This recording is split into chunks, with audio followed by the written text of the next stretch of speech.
Hello viewers, welcome back to my another video. তো আজকে আমি আপনাদের সঙ্গে সাবুদানার পায়েসের রেসিপিটা শেয়ার করব। আমি এখানে বড় দানার সাবু ইউজ করেছি, এটাতে নাকি পায়েসটা বেশি টেস্টি হয়। মোটামুটি 2 থেকে 3 ঘন্টা আগে আমি সাবুদানাগুলোকে ভিজিয়ে রেখেছিলাম, সেগুলোকে এখন জল ঝরাতে রেখে দিলাম। আর তারপর এদিকে আমি দুধটা জাল দিয়ে নিচ্ছি। আর চলুন এখন ড্রাই ফ্রুটসগুলো কেটে নিই। তো আমি এখানে ড্রাই ফ্রুটসে দিয়েছি কয়েকটা কাজু বাদাম আর দিয়েছি কাঠবাদাম। তো নর্মালি ড্রাই ফ্রুটস আমি পায়েসের মধ্যে তেমন পছন্দ করি না, তো আমার বর যেহেতু পছন্দ করে ওর জন্য একটুখানি দিচ্ছি। আমার কাছে কাজু বাদাম আর কাঠবাদাম ছিল, তো সেজন্য আমি এই দুটোই দিচ্ছি। আপনারা চাইলে অন্য কিছু ইউজ করতে পারেন, বা যদি চান কিশমিশ দেবেন সেটাও অ্যাড করতে পারেন। তারপর এখন আমি বাজার থেকে যে গুড় এনেছিলাম সেটাকে কেটে নেব। তো এখানকার বাজারে খেজুরের গুড় তো পাওয়া যায় না, আর এটা সম্ভবত আখের গুড়, আমি ঠিক জানি না। তো দোকানে ছিল, যেটা পেয়েছি সেটাই আমি নিয়ে চলে এসেছি।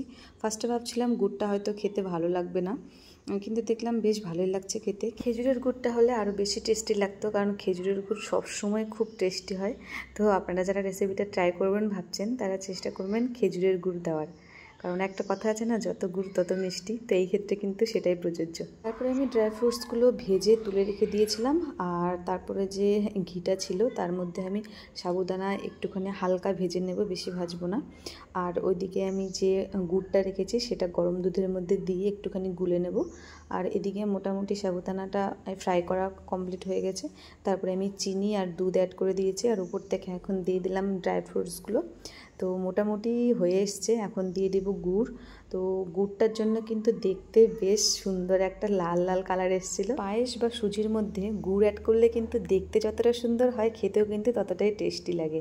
তো যাই হোক, আমার সাবুদানার পায়েস কিন্তু রেডি, আর আমার তো খুব ভালো লেগেছে খেতে। আপনারাও বাড়িতে ট্রাই করুন আর আমাকে জানান কেমন লেগেছে।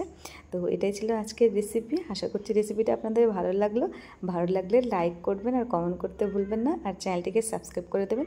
দেখা হচ্ছে পরবর্তী একটি ভিডিওতে। ততক্ষণের জন্য টাটা।